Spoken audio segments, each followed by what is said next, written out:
Assalamu alaikum 10th class. My name is Saika Shakil. I hope you all are doing well. Due to corona pandemic, Universal High School started online classes for you.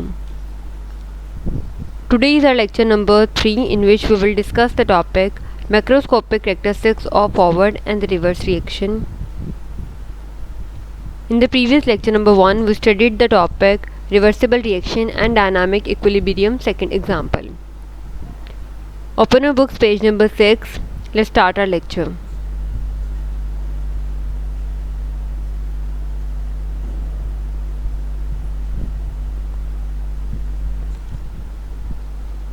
सबसे पहले microscopic characteristics study करने से पहले सबसे पहले हम forward and the reverse reaction में difference पढ़ लेते हैं. हम ऑलरेडी पिछले टॉपिक्स में हमारे क्लियर हो गया है कि फॉरवर्ड रिएक्शन क्या है, जब रिएक्टेंट प्रोडक्ट में कन्वर्ट होता है, और रिवर्स रिएक्शन क्या होता है, जब प्रोडक्ट दोबारा से रिएक्टेंट में रिवर्स होते हैं, कन्वर्ट होता है. अब लेकिन यहाँ पे एक मेजर डिफरेंस है जो इंपॉर्टेंट आपके शॉर्ट क्वेश्चन के हवाले से, तो इसको आप लोगों ने अच्छे तरीके से लर्न कर लेना. Forward reaction, it is a reaction in which reactant reacts to form product. It takes place from left to right.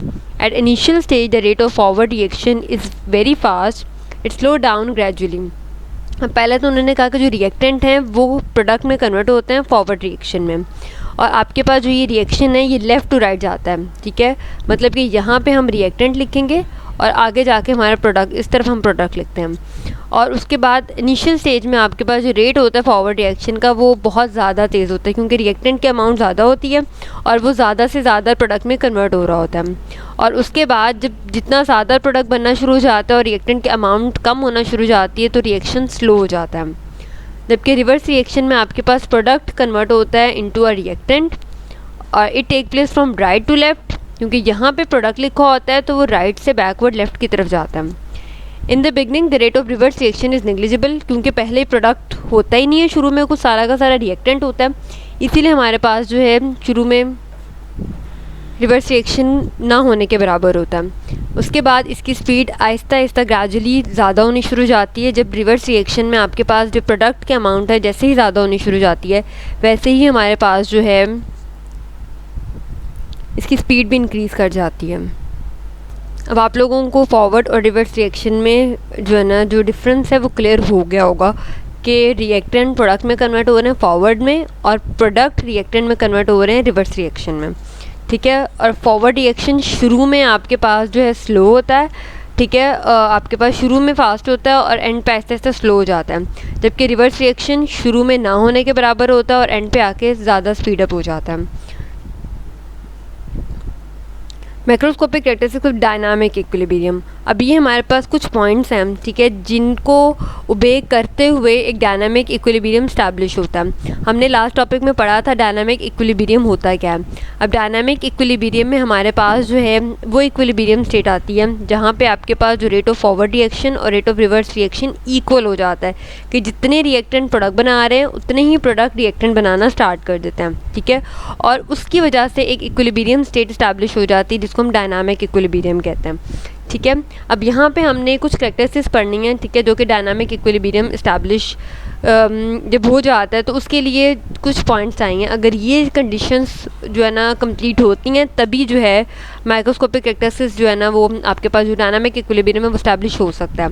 अगर आपके पास ये कंडीशंस फुलफ़िल नहीं होंगी तो फिर हमारा जो इक्विलिब्रियम है वो इस्टेब्लिश नहीं हो सकता. सबसे जो पहला पॉइंट है हमारे पास, an equilibrium is achieve only in a close system in which substance can neither leave nor enter. कि हमारे पास इक्विलिब्रियम तभी बन सकता है जब एक सिस्टम क्लोज होगा. ठीक है, मतलब कि आपके पास उसमें से कोई भी रिएक्टेंट या प्रोडक्ट बाहर नहीं जा सके और ना ही कोई और चीज़ जो है वो आपके सिस्टम के अंदर आ सके. एक क्लोज सिस्टम होना चाहिए तभी आपका जो इक्विलिब्रियम है वो इस्टेब्लिश होगा, वरना जो प्रोडक्ट है वो आपके एटमॉस्फेयर में चले जाएंगे और आपके पास जो इक्विलिब्रियम इस्टेब्लिश नहीं हो सकेगा. At equilibrium state a reaction does not stop. Forward and reverse reactions keep on taking place at the same rate but in opposite direction. कि हमारे पास जो है सेकंड कंडीशन में वो बता रहे हैं कि हमारे पास जो रिएक्शन है वो कभी भी रुकता नहीं है. सिर्फ आपके पास जो फॉरवर्ड और रिवर्स रिएक्शन है वो सेम रेट पे होना स्टार्ट हो जाते हैं लेकिन ऑपोजिट डायरेक्शन में. फॉरवर्ड रिएक्शन हमें पता है कि हमारे पास जो लेफ़्ट टू राइट जाता है और रिवर्स रिएक्शन हमारे पास राइट टू लेफ़्ट आता है, ठीक है। मतलब कि डायरेक्शंस ऑपोजिट होती हैं लेकिन उनकी स्पीड इक्वल हो जाती है। थर्ड कंडीशन में आपके पास इक्विलिब्रियम स्टेट में आपके पास क्या होता है, the amount of reactant and product do not change, even physical properties like colour density remains the same. That means कि आपके पास जो है कोई भी जो रिएक्टेंट है और जो प्रोडक्ट है उनके अमाउंट चेंज नहीं हो रही, कंसनट्रेशन चेंज नहीं हो रही, क्योंकि उनकी स्पीड चेंज हो गई। जितना रिएक्टेंट प्रोडक्ट बना रहा है उतना ही प्रोडक्ट रिएक्टेंट बनाना स्टार्ट कर देगा, ठीक है। तो आपके पास उनकी कंसनट्रेशन है वो वेरी नहीं होगी, ठीक है। अगर 50% रिएक्टेंट है तो 50% ही जो है आपका प्रोडक्ट रहेगा, ठीक है। वो इंटर कन्वर्ट हो रहे हैं, ठीक है। वो आपके पास जो है वो जितने प्रोडक्ट रिएक्टेंट बना रहे हैं उतने ही रिएक्टेंट प्रोडक्ट बनाना स्टार्ट कर देंगे, और उनकी जो फिजिकल प्रॉपर्टीज़ हैं लाइक कलर डेंसिटी वो हमेशा सेम रहेंगी, वो भी चेंज नहीं होंगी। उसके बाद चौथी कंडीशन में वो आपको बता रहा है कि an equilibrium state is attainable from neither way starting from reactant और प्रोडक्ट, कि आपके पास रिएक्शन चाहे रिएक्टेंट से प्रोडक्ट बना रहा है चाहे प्रोडक्ट से रिएक्टेंट बना रहा है, आप रिएक्शन जैसे मर्जी स्टार्ट करा लो, फॉरवर्ड रिएक्शन स्टार्ट करवा लो चाहे रिवर्स रिएक्शन स्टार्ट करवा लो, आपके पास जो इक्विलिब्रियम स्टेट है वो अटेनेबल है। ऐसा नहीं है कि अगर आप रिवर्स रिएक्शन स्टार्ट कराएंगे तो आपके जो इक्विलिब्रियम है वो नहीं अटेनेबल होगा, वो अटेनेबल होगा। An equilibrium state can be disturbed and again achieved under the given condition of concentration, pressure and temperature। और अगर आप कंडीशन सेम रखते हो, कंसनट्रेशन, प्रेशर, टेम्परेचर, तमाम चीज़ें उनको इक्वलाइज देते हो, आपका इक्विलिब्रियम दोबारा से अटेनेबल होता है। ऐसा नहीं होता कि अगर एक दफ़ा इक्विलिब्रियम आ गया तो आप दोबारा उसको हासिल नहीं कर सकते, दोबारा अटेन करना मुश्किल होगा। नहीं, अगर आप तमाम कंडीशंस प्रॉपरली देंगे तो आपके पास जो है जो इक्विलिब्रियम है वो दोबारा सस्टेनेबल हो जाएगा। अब ये एक वीडियो है, इससे आप लोगों का जो है मज़ीद कॉन्सेप्ट जो है वो क्लियर हो जाएगा। अभी क्लोज सिस्टम के बारे में यहाँ पे बताया जा रहा है कि आपके पास जो है रेट ऑफ फॉरवर्ड रिएक्शन और रेट ऑफ रिवर्स रिएक्शन आपके पास इक्वल होना ज़रूरी है, ठीक है, डायनामिक इक्विलिब्रियम इस्टेब्लिश करने के लिए।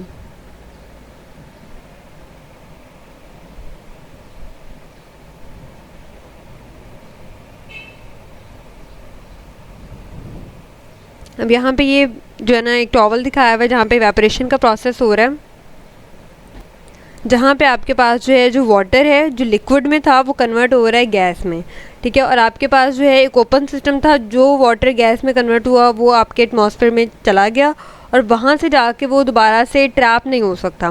जबकि यहाँ पे भी एक बैग दिखाया हुआ है, इसके अंदर जो एक सिस्टम हो रहा होगा ऊपर से जिप क्लोज है तो वो बंद है सब कुछ।